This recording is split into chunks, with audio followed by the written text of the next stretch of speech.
Before we get started, if you can like, follow, or share if this resonates with you, it would be a big help.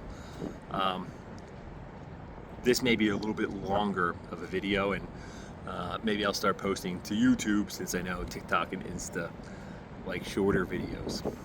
But the primary audience for this is going to be my son Mickey, and then anyone who maybe receives benefit from it. And when I say my son Mickey, I mean, I don't see him nearly as much as I want, and the fear is that maybe I never will.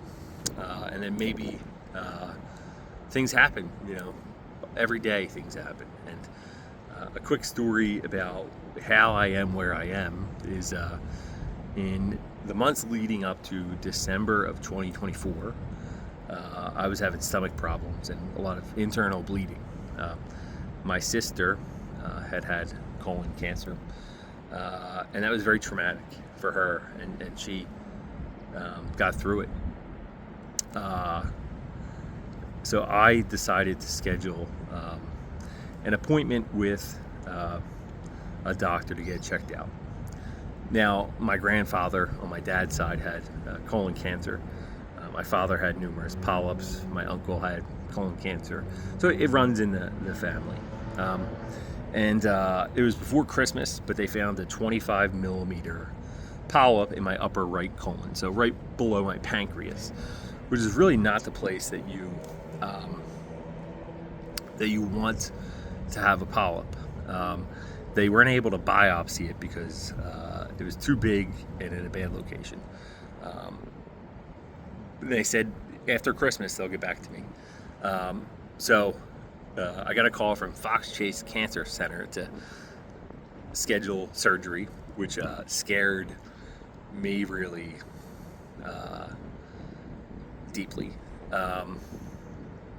And they said, look, it looks like it's not cancerous, but it's precancerous, but they won't know until they take it out. So they scheduled the surgery for April of 2025. Keep in mind, I'm doing night law school, preparing for the bar exam. I'm doing all this, still working a full-time job, and my relationships were suffering. So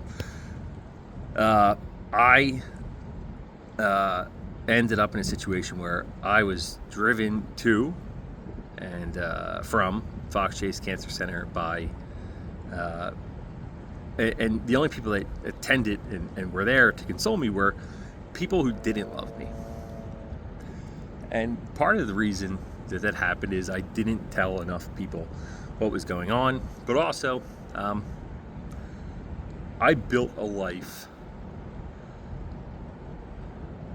around attracting people who didn't love me or have my best interests.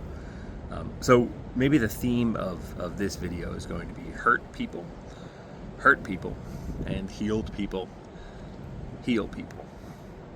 So you may watch this, you could be 20 years old or 10 years old, or who knows, and we may have the closest relationship, or we may have no relationship at all, or anything in between. Maybe I'm here, maybe I'm not here. You never know in life. And that's not a dramatic, maybe I'm not here. It's, we could all get cancer, we could all get hit by a car. That's why you have to live every day like it's your last. And my experience really taught me, A, to not fear death in a good way, but B, to be very intentional about who you let in your life. And if you are a hurt person, you're going to attract other hurt people, but you're also going to attract other hurt people who just love hurting people, and that's how they heal themselves, they think. You want to heal yourself. You want to constantly do the deep work. You want to be in a position where you are very comfortable with who you are, and you work through this. You do the hard work. You don't run to alcohol. You don't run to avoidance. You don't run to trying to hurt other people to make yourself feel better. You want to be healed, so you attract healed people. So you attract people with healthy coping mechanisms. If I have a regret, that's one of them. I did not handle that phase of my life well, and maybe it's justifiable.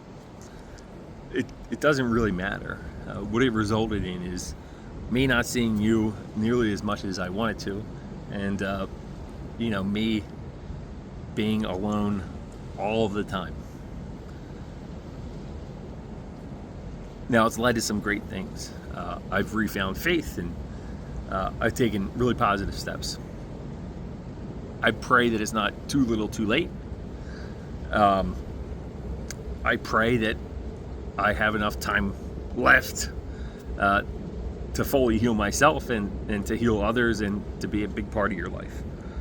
But either way, if it comes to a point in your life in the future where you're watching this, I hope that it explains a little bit about who I am, and there'll be more in coming videos. And I hope it also gives you some perspective about why it is important to be very intentional about your healing and to be very, very intentional about dealing with your own trauma, because it's going to come up. You can live a perfect life, you're going to have traumatic issues, and if you don't have the right toolbox emotionally to process it, and if you're not surrounding yourself with people who also have the correct toolboxes to process it and who care about you and who know what caring about another human being is, you could end up in the situation I ended up in. And that's not blaming anyone else. That's on me too. I did not do the work until it was too late in life. So just remember, hurt people hurt people. If you're hurt, you have to heal. Once you heal, you won't attract hurt people. You'll attract healed people, or you'll attract hurt people who you can heal, not hurt people who will try to hurt you. Thanks, like, follow, and share for more.